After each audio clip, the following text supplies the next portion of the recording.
2026년 2월 2일, 바로 오늘입니다. 홋카이도 치토세의 공기는 유난히 차갑습니다. 하지만 지금 이 순간 전 세계 반도체 업계의 시선이 꽂힌 곳은 삼성이 있는 평택도, TSMC가 있는 대만도 아닙니다. 바로 일본의 라피더스 IIML 공장입니다. 불과 3년 전만 해도 우리는 웃었습니다. 잃어버린 30년을 겪은 일본이 갑자기 이 나노를 한다고? TSMC와 삼성을 따라잡겠다고? 솔직히 말해서 지나가던 개가 웃을 소리라고 생각했습니다. 기술도 없고 인력도 없고 공장도 없었으니까요. 그저 일본 정부의 허황된 꿈이라고 치부했습니다. 그런데 오늘 그 비웃음이 경악으로 바뀌고 있습니다. 방금 들어온 소식에 따르면 라피더스의 이 나노 시제품이 실리콘밸리 빅테크 기업들의 테스트를 통과했다는 루머가 돌기 시작했습니다. 단순한 루머로 치부하기엔 엔비디아와 IBM 임원들의 홋카이도 방문이 너무 잦습니다. 도대체 무슨 일이 벌어진 걸까요? 우리가 삼성 파운드리 수율이 낮다, TSMC 가격이 올랐다 하며 눈앞의 숫자에만 매달려 싸우는 사이 일본은 조용히 판을 뒤집을 준비를 끝냈습니다. 그들은 단순히 더 작은 칩을 만드는 경쟁을 한 게 아닙니다. 아예 경기장을 바꿔버렸습니다. 오늘 전해드릴 이야기는 조금 섬뜩할 수도 있습니다. 단순한 기술 뉴스가 아닙니다. 이것은 100년 전 기술 주권을 뺏겼던 일본이 1.2조엔이라는 천문학적인 돈을 쏟아부어 준비한 처절한 복수극이자 마지막 승부수이기 때문입니다. 만약 당신이 삼성전자의 주주라면 혹은 대한민국 경제를 걱정하는 국민이라면 지금 하던 일을 멈추고 이 이야기에 귀를 기울여 주십시오. 일본이 숨겨둔 진짜 무기는 이 나노칩 그 자체가 아니었습니다. 더 충격적인 것은 그 뒤에 숨겨진 이 기술입니다. 삼성을 벼랑 끝으로 몰 수 있는 진짜 위협, 지금 바로 공개합니다. 뉴스 헤드라인 뒤에 숨겨진 진짜 돈의 흐름을 남들보다 먼저 읽고 싶다면 구독을, 대한민국 반도체가 이 위기를 뚫고 다시 비상하길 바란다면 좋아요를 눌러주세요. 여러분의 작은 클릭이 더 깊이 있는 분석을 만드는 원동력이 됩니다. 감사합니다. 그럼 본격적으로 일본이 파놓은 치밀한 함정, 그 첫 번째 껍질을 벗겨보겠습니다. 우리는 지난 5년 샴페인을 너무 일찍 터뜨렸습니다. 기억하십니까? 2019년 일본의 수출 규제 이후 우리는 소재 부품 장비 국산화를 외쳤고 실제로 기적 같은 성과를 냈습니다. 일본이 100년 동안 독점했던 6엔급 초고순도 구리 시장을 LS M&M 같은 한국 기업이 뚫어냈고 반도체 배선에 쓰이는 본딩 와이어 시장에서도 MK전자 같은 우리 기업이 세계 1위를 차지했습니다. 이제 일본 없어도 반도체 만든다. 닌 기술 독립 만세. 대한민국 전체가 승리에 도취되어 있었죠. 하지만 냉정하게 묻겠습니다. 일본이 바보라서 그 시장을 내줬을까요? 아니요. 그들은 철저한 계산에 내준 척 했을 뿐입니다. 일본 경제 산업성의 전략 보고서를 분석해 보면 소름 끼치는 사실을 알 수 있습니다. 그들은 이미 알고 있었습니다. 구리, 불화수소 같은 원자재 시장은 언젠가 한국이나 중국 같은 추격자에게 따라잡힐 수밖에 없는 레드오션이라는 것을요. 그래서 일본은 전략을 바꿨습니다.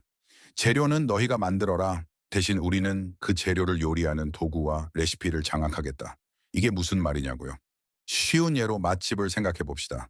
한국이 세계 최고 품질의 밀가루와 고기 소재를 생산하게 됐습니다. 대단한 일이죠.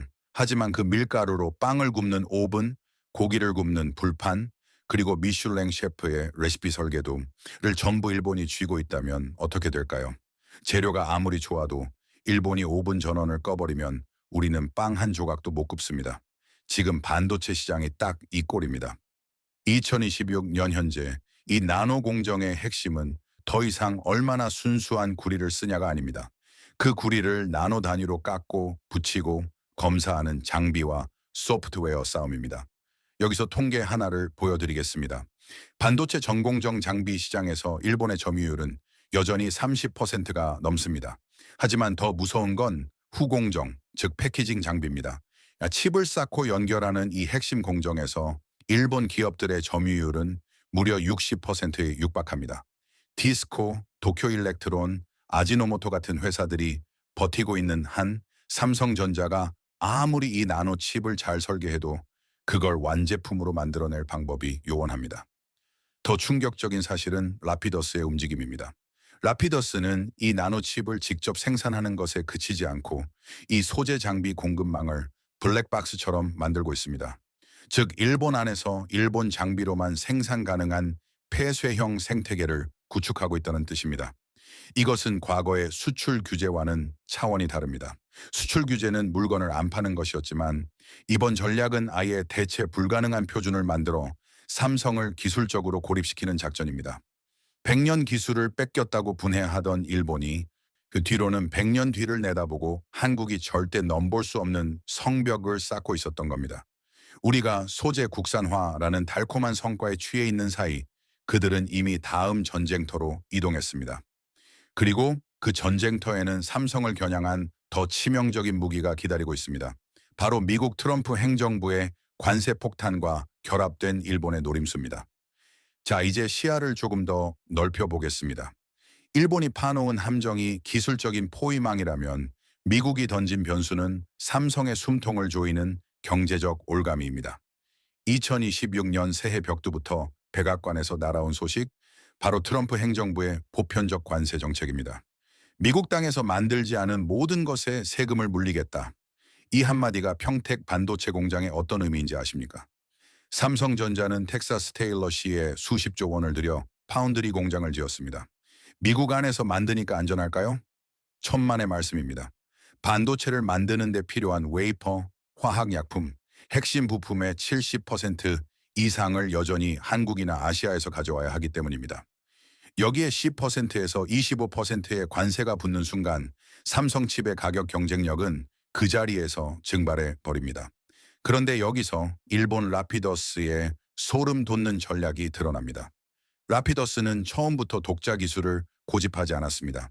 그들은 자존심을 버리고 미국의 IBM과 손을 잡았습니다.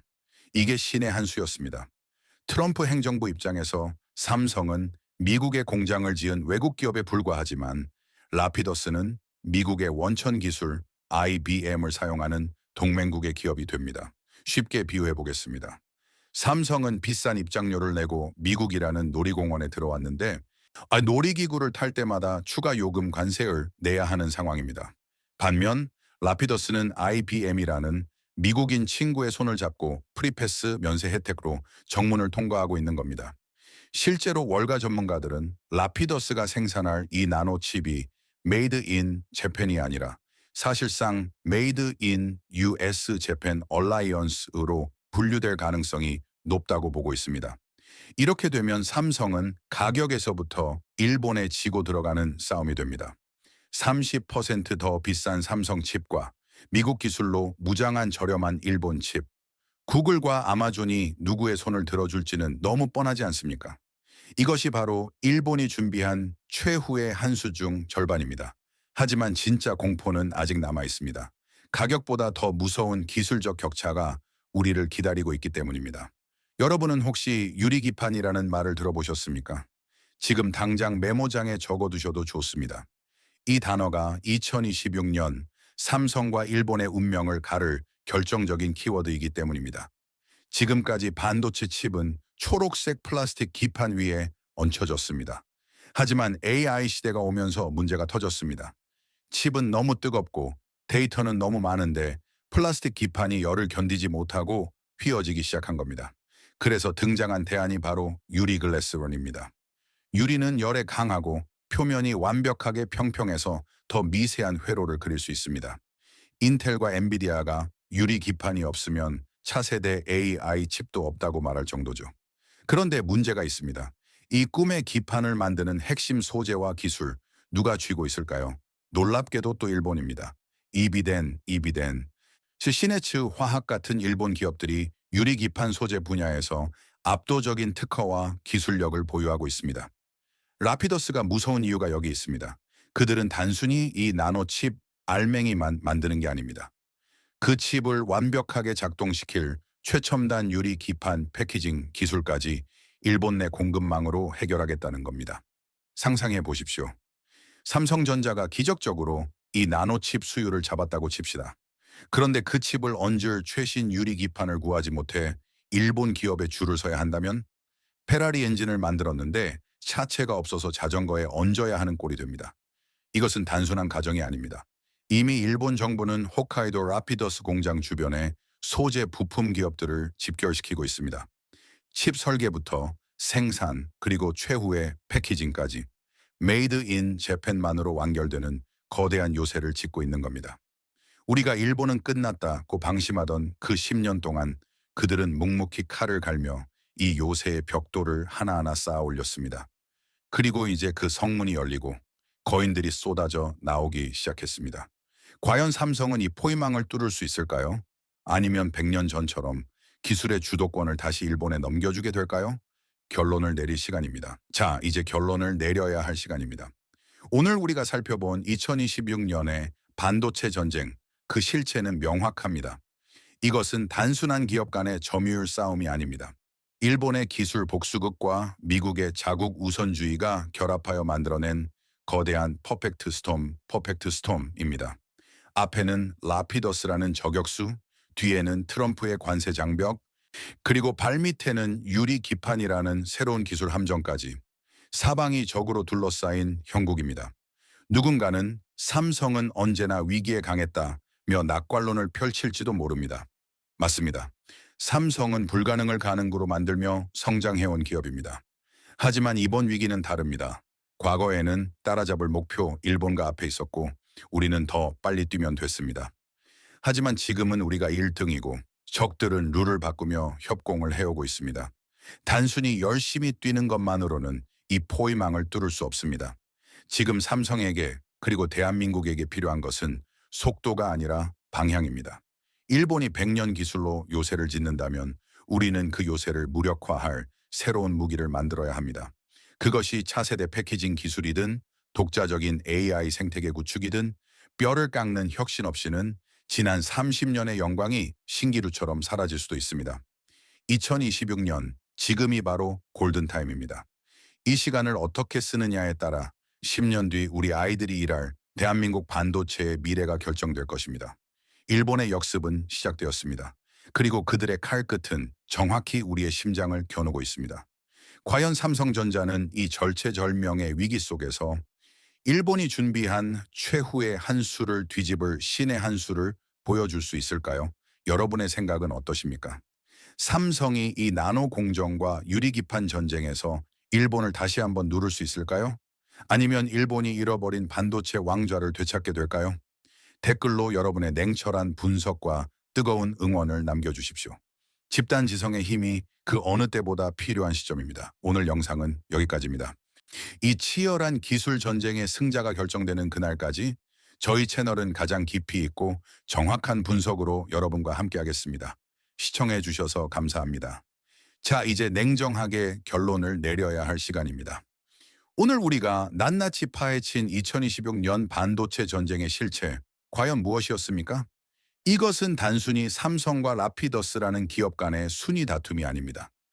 일본의 치밀한 기술 복수극과 미국의 자국 우선주의가 결합하여 만들어낸 대한민국 경제를 향한 거대한 퍼펙트 스톰입니다. 앞에는 라피더스라는 저격수가 조준하고 있고 뒤에는 트럼프의 관세 장벽이 퇴로를 막았습니다. 그리고 발밑에는 유리기판이라는 새로운 기술의 함정이 기다리고 있습니다. 말 그대로 사면 초가의 형국입니다. 누군가는 댓글로 이렇게 말할지도 모릅니다. 삼성은 언제나 위기에 강했다. 이번에도 이겨낼 것이다. 라고요. 맞습니다. 삼성은 불가능을 가능으로 만들며 성장해온 기적의 기업입니다. 하지만 우리는 직시해야 합니다. 이번 위기는 과거와 질이 다릅니다. 과거의 싸움은 앞서가는 일본을 추격하는 속도전이었습니다. 밤새워 일하고 더 빨리 뛰면 이길 수 있었습니다. 하지만 지금은 우리가 챔피언이고 도전자인 일본과 미국이 경기 규칙 자체를 바꾸고 있습니다. 단순히 열심히 뛰는 것만으로는 이 포위망을 뚫을 수 없습니다. 지금 삼성에게 그리고 우리 대한민국에게 필요한 것은 속도가 아니라 방향입니다. 일본이 100년 기술로 자신들만의 요새를 짓는다면 우리는 그 요새를 무력화할 새로운 비대칭 무기를 만들어야 합니다. 그것이 AI 반도체 생태계의 주도권을 잡는 것이든 차세대 패키징 기술에서의 초격차든 뼈를 깎는 혁신 없이는 지난 30년의 영광이 신기루처럼 사라질 수도 있습니다. 2026년 지금이 바로 골든타임입니다. 이 시간을 어떻게 쓰느냐에 따라 10년 뒤 우리 아이들이 일할 대한민국 반도체의 미래가 결정될 것입니다. 일본의 역습은 이미 시작되었습니다. 그리고 그들의 칼끝은 정확히 우리의 가장 아픈 곳을 겨누고 있습니다. 과연 삼성전자는 이 절체절명의 위기 속에서 일본이 준비한 최후의 한 수를 뒤집을 신의 한 수를 보여줄 수 있을까요? 여러분의 생각은 어떠십니까? 삼성이 이 나노 공정과 유리 기판 전쟁에서 일본을 다시 한번 누를 수 있을까요? 아니면 일본이 잃어버린 반도체 왕좌를 되찾게 될까요? 여러분의 냉철한 분석과 뜨거운 응원, 그 어떤 의견이라도 좋습니다. 댓글로 남겨주십시오. 집단 지성의 힘이 그 어느 때보다 필요한 시점입니다. 오늘 영상은 여기까지입니다. 이 치열한 기술 전쟁의 승자가 결정되는 그날까지 저희 채널은 가장 깊이 있고 정확한 분석으로 여러분과 함께하겠습니다. 시청해 주셔서 감사합니다.